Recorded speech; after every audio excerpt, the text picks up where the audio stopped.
നമസ്കാരം. നമ്മളിന്ന് പഠിക്കാൻ പോകുന്നത് കേരള കലാമണ്ഡലത്തെക്കുറിച്ച് PSC ആവർത്തിക്കുന്നതും പുതിയതുമായ കുറച്ച് ചോദ്യങ്ങളും ഉത്തരങ്ങളുമാണ്. കേരള കലാമണ്ഡലം നിലയിൽ വന്നത് 1930 നവംബർ 9-ന്. കഥകളി, കൂടിയാട്ടം, മോഹിനിയാട്ടം, തുള്ളൽ, ചാക്യാർകൂത്ത്, പഞ്ചവാദ്യം തുടങ്ങിയവയുടെ സംരക്ഷണത്തിനും പുരോഗതിക്കും വേണ്ടി നിലയിൽ വന്ന സ്ഥാപനമാണ് കേരള കലാമണ്ഡലം. ആസ്ഥാനം തൃശ്ശൂർ ജില്ലയിലെ ചെറുതുരുത്തി. ആദ്യ ആസ്ഥാനം കുന്നംകുളം, കക്കാട്. കലാമണ്ഡലം ഏത് നദീതീരത്താണ് സ്ഥിതി ചെയ്യുന്നത്? ഭാരതപ്പുഴ. കേരള കലാമണ്ഡലത്തിൻ്റെ സ്ഥാപക ചെയർമാൻ വള്ളത്തോൾ നാരായണ മേനോൻ. കലാമണ്ഡലം സ്ഥാപിക്കുന്നതിന് വള്ളത്തോളിനൊപ്പം പ്രവർത്തിച്ച വ്യക്തി മണക്കുളം മുകുന്ദരാജ.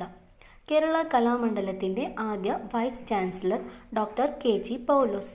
നിലവിലെ vice chancellor professor MV Narayanan. ഗുരുകുല സമ്പ്രദായത്തിലാണ് കലാമണ്ഡലത്തിൽ പഠനം നടക്കുന്നത്. കലാമണ്ഡലത്തിൻ്റെ നടനവേദി അറിയപ്പെടുന്നത് കൂത്തമ്പലം. കലാമണ്ഡലത്തിൻ്റെ ചെയർമാനായ ജ്ഞാനപീഠ ജേതാവ് ONV കുറുപ്പ്. കലാമണ്ഡലം സന്ദർശിച്ച ആദ്യ പ്രധാനമന്ത്രി ജവഹർലാൽ നെഹ്റു.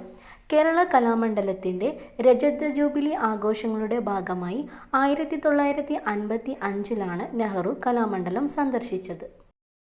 1962-ൽ കലാമണ്ഡലത്തിൻ്റെ പദവി കേരള ആർട്സ് അക്കാദമി എന്നാക്കി ഉയർത്തി.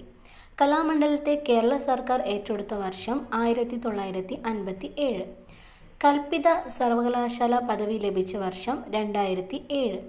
UGCയുടെ A കാറ്റഗറി പദവി ലഭിച്ചത് 2010-ൽ.